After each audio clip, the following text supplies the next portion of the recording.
Extremely Forward Soundbites is brought to you by PeterFanaboutShop.com. In this episode, Pete gives an impassioned moral defense of horror as a genre. The crew share their most traumatizing horror movies, and they get lulled into a false sense of security by the considerable musical talents of Joe Winston and Jordan Freeling. For questions, comments, suggestions, or to get involved with the show, visit ExtremelyForward.com.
Vibes like that make me want to wear eyelashes. I hear smooth tunes like that and I want to change gender and start singing in smoky bars, swinging my voluptuous hips from side to side, seducing married men. Hot damn. Yeah, that's not you. It shouldn't be you. It wouldn't work. Why? What's wrong with me? You're a niche market. I mean, like my mom always said, it's okay to fuck up, just don't fuck down. Ouch, Sandy. I'm going to take that in the spirit in which it was given and plot your death for the next couple of decades. Kidding, you're totally hot. If I was like a mongrel dog, I'd hump your leg. That's it. Words are violence. I'm ready to go end it with a spork. After your last failed attempt, I wonder if it would kill you to do something right for a change. Hence the spork. I want to feel it. I want to go slow, gradually, while listening to the fat chick from the Carpenters. Guys, we're going to be cancelled. Yeah, well, you have to have started to get cancelled, and we've only just begun. Besides, courage is a virtue, Gabe. We can't all be beta soy boys hiding behind sound desks all day. Why are you gay? That was mean. That was so mean. You should apologize. After what you just put me through, damn, woman. Your standards are so high you've got double standards. Oy vey Maria. How dare you? All right, what do we got today? Oh, we're talking horror. Are we now? So apparently there's something you'd like to say to the people, an apology for writing such awful things. Plus, we want to talk about all those horror movies that totally crushed our little souls as kids. The most traumatizing shit we've ever seen. Cool. Well, let's start with that. I have a strict rule.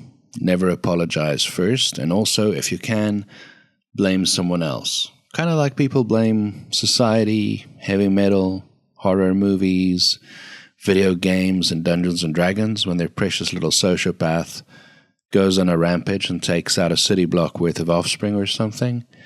You know, it's amazing how folks blame the products of humanity's creative instincts for their destructive natures. Nice quote. Yeah, I know. That's why I said it. Okay, we had a rough start to this one, though, so maybe we should just put a trigger warning on the episode. Well, it's a show by yours truly called Extremely Forward Sound Bites. It's about storytelling, including horror stories, and it's for adults.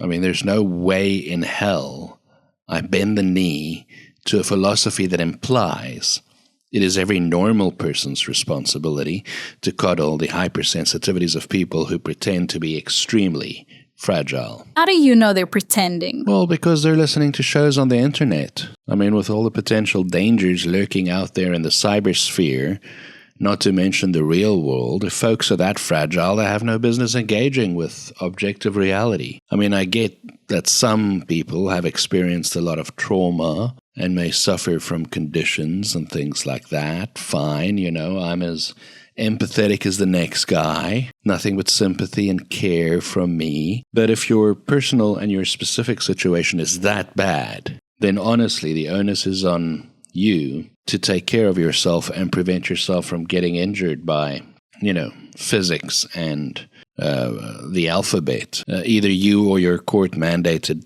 appointees to take care of you. They need to protect you from the world and mean words and hectic content. If you're going to be that fragile, really, honestly, they should be in padded cells with a blankie and a fluffy toy, suckling opioids, listening to toddler music. We can't all give up what we like, or expect portions of society to give up what they like to protect such isolated cases. I'm just baiting you, but you know that. It's amazing how it seems everyone always does have a problem with what I choose as entertainment. I mean, I'm a horror fan, right? So I've always been. I remember reading this book in school. It was a collection of short stories by different horror authors. And I think it was called Shock Rock or something like that. And there are all these stories by big name authors too. One of the stories was by Stephen King. And I was reading it in recess, not in class or anything. And this one teacher, this hyper-religious do-gooder type, picked it up. Lo and behold, he happened to turn to a page on which he saw the word fuck. And then he confiscated my book, and he just took it. I never got it back. And he was all outraged and shocked that I would read something like that. Well, what the hell business of his was it? Yeah, I went to a Christian school. Right. Look. But that's the thing. This was back in the 80s, and there was a lot of conservatism and stuff. Goes back to our discussion on censorship. And I get that it had some bad words, but it wasn't porn and it wasn't just vulgarity. These were well-crafted horror stories written by some A-lister quarterbacks of the literary world. And this sniveling little high school prick just took it on himself just to steal my fucking book.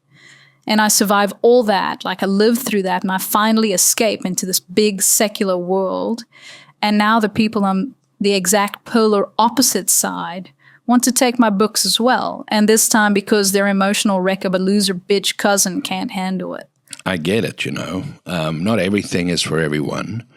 That's totally okay, by the way. Not every story takes place in a time and place where 100% of the most exotic variants and specimens of humanity necessarily have to be represented. Though we support including folks if the story calls for it, of course. But, different people like different things. Some folks find vulgar language offensive. They find horror as a genre trashy and gross. They may be LDS or evangelical or something and not watch R-rated movies and above. Or they may be snobbish intellectuals who only watch 4-hour Nordic films with French subtitles and read literature about the inner worlds of cross-dressing 16th century Austrian socialists or whatever. Fine, let them have their shit. You see, this is the difference between us, our side of the argument, and their arguments. Their side of the argument. If we win, then everybody gets to keep what everybody likes and loves. But if they win, then we all have to pretend to enjoy their stuff. Have you ever seen this movie called Babette's Feast? No. Oh man, it's one of those art shows, one of those art films. It's much praised, highly esteemed in all the right circles, I'm sure. I was already kind of living on my own and earning a living, and I was bored, and I wanted to impress myself. So I thought to myself, dude, you need to get some classier entertainment in your life. Okay, we need to up the game a bit. And back then, we still had these VHS rental stores. So I marched right into one and directly to the section marked Art House, and I stood there very impressed with myself. And sure, everyone in the place considered me some sort of elevated life form all of a sudden. Because, I'm standing at the art house movies, right? I pick up this thing from the shelf. It's a French woman who goes to live with some people in Denmark. Okay, man, I was proud when I rented that son of a bitch. Didn't even make popcorn. I went next door to the supermarket. I got me some fine canapes, so that I can really enjoy the sophisticated experience that I was having. I pop it into the VCR, I press play, it's 3 hours. 3 fucking hours of watching this bleak landscape. And it's essentially a French chick trying to get a bunch of these dour Calvinist Danes to crack smiles. That's it, that's the movie. If it was 10 minutes, I'd say maybe, but I'm sure it has merits. Some professor can tell me that, I'm stupid for not getting it, and it's actually super beautiful or whatever. I'm sure it has merits, but entertainment is not among them. That was one of the most horrifying experiences of my life. It spoiled the whole thing for me. I'll admit now I'm quite biased. I don't even go to art films, because whenever I'm invited, I'm standing in one of those queues in one of them specialist cinemas. All I can think of are those tight-lipped, humorless, soulless Danes not cracking smiles. Speaking of horrifying movie experiences... Shit, I have one. This woman went to a funeral, right? And then she went into this tomb place, and the skeletal hand, reached out from the coffin and touched her. And then she for the rest of the movie, she got these green glowing eyes, and she could lift people up with her eyes and kill them. It was terrifying. What's it called? I can't remember. Hell of a favorite if you can't remember it.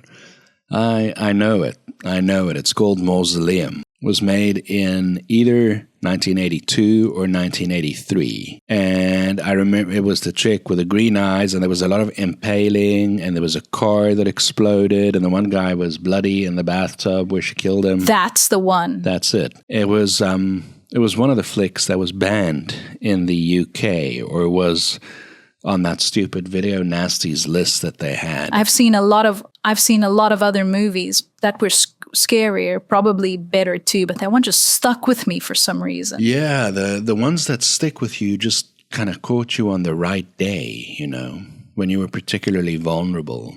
As kids, we used to seek out when we said the worst, we meant the best. When we said bad, we meant good. It was like, that movie is so bad.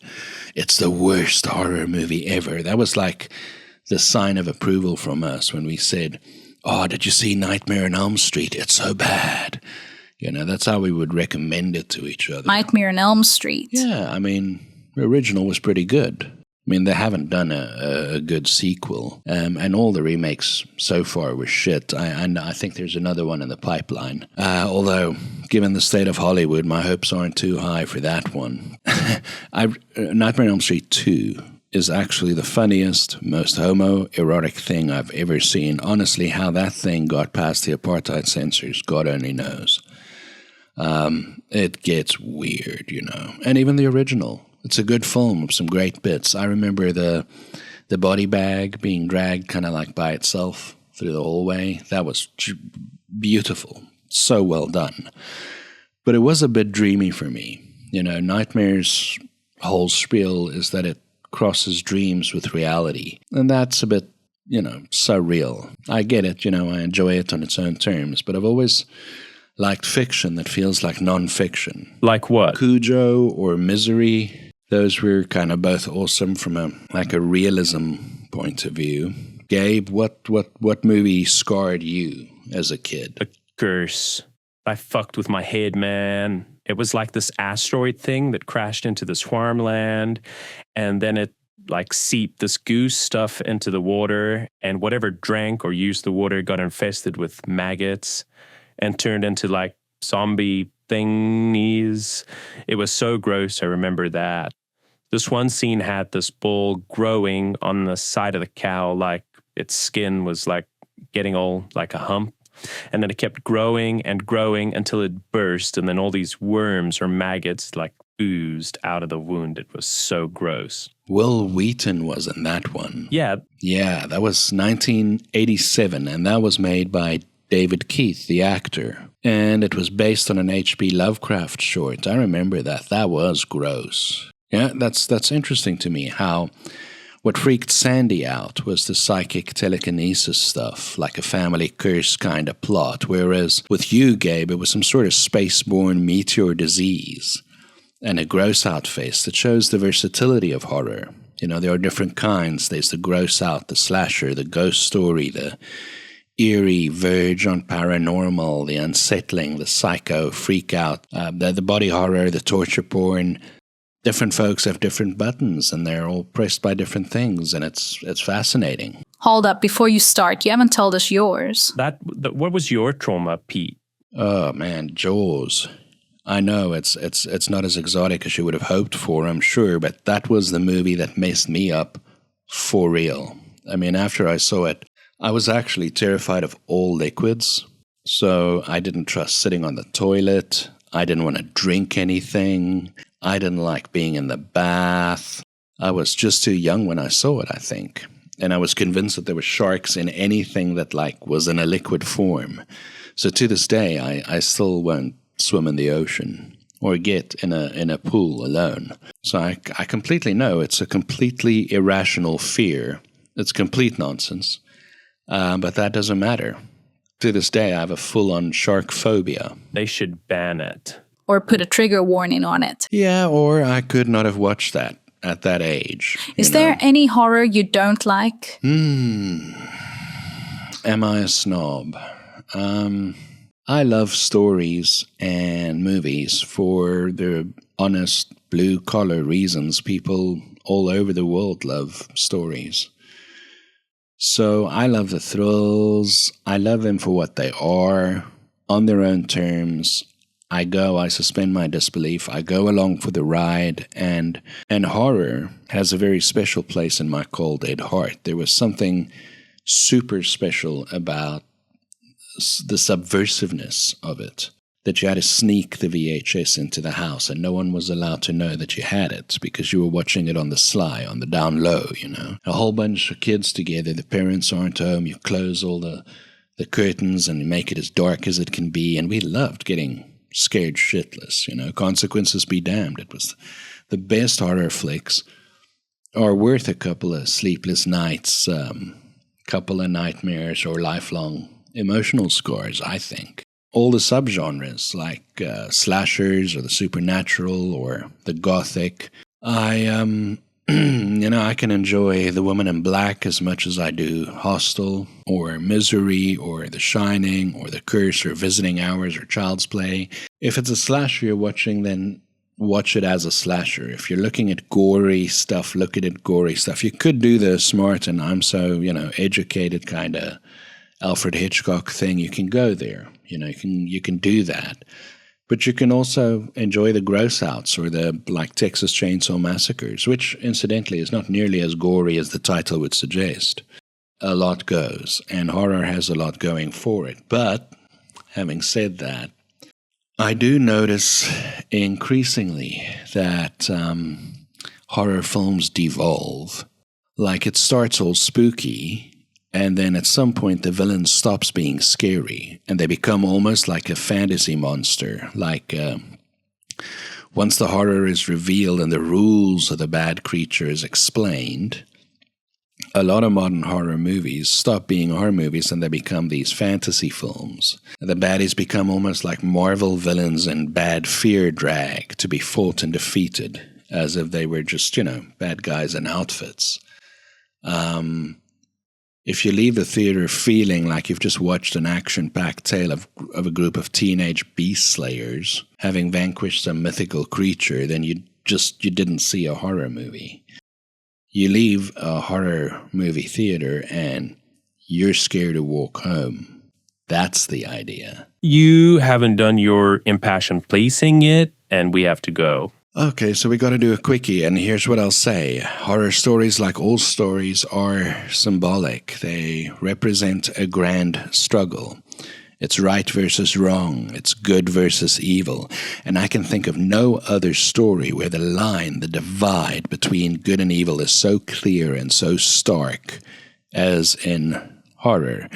And in that sense, it's the most basic of all stories, which is why horror dates back all the way to the very origins of cinema, the very origins of storytelling. There were some scary stories. Scary stories is one of the oldest kind of stories there are, and we love it. Especially young people love it. You can't juxtapose good and evil like that unless you believe in good and evil.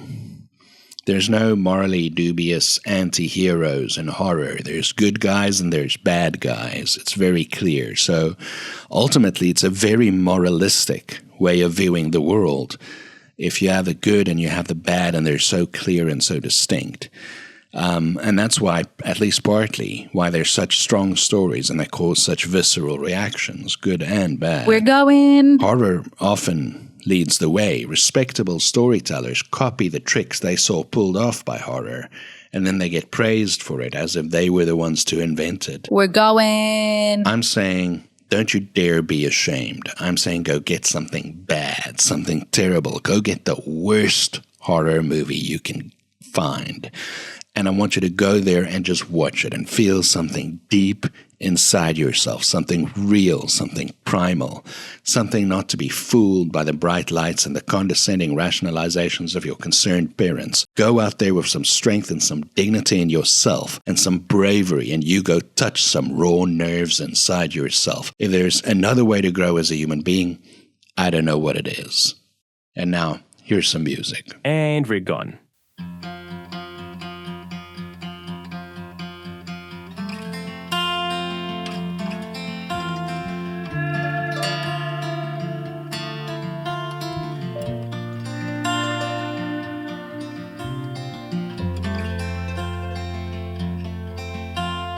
On that day when the sidewalk ends and my feet find those celestial shores, when the things of earth are strangely dim and my sorrows are no more. And on that day when the train rolls in and St. Peter opens wide the door, he will take my coat singing welcome son. Dirty shoes will stain heaven's floor. Just a few more steps and I'll be home, I'll be home. Just a few days left and I'll be home, I'll be home.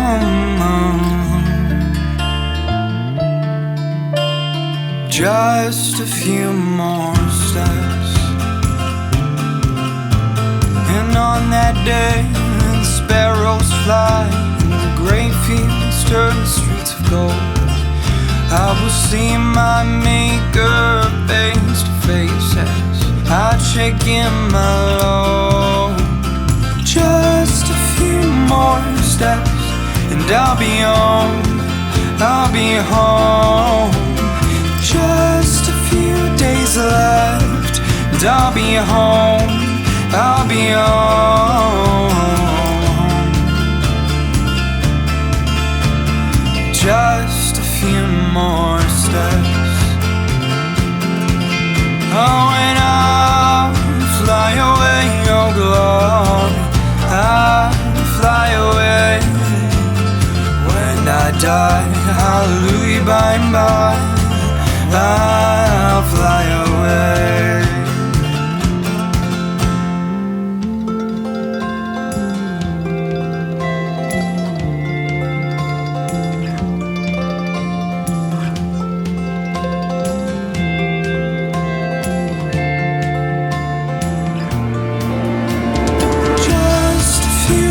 Steps, and I'll be home, I'll be home. Just a few days left and I'll be home, I'll be home. Just a few more steps and I'll be home, I'll be home. Just a few more breaths and I'll be home, I'll be home.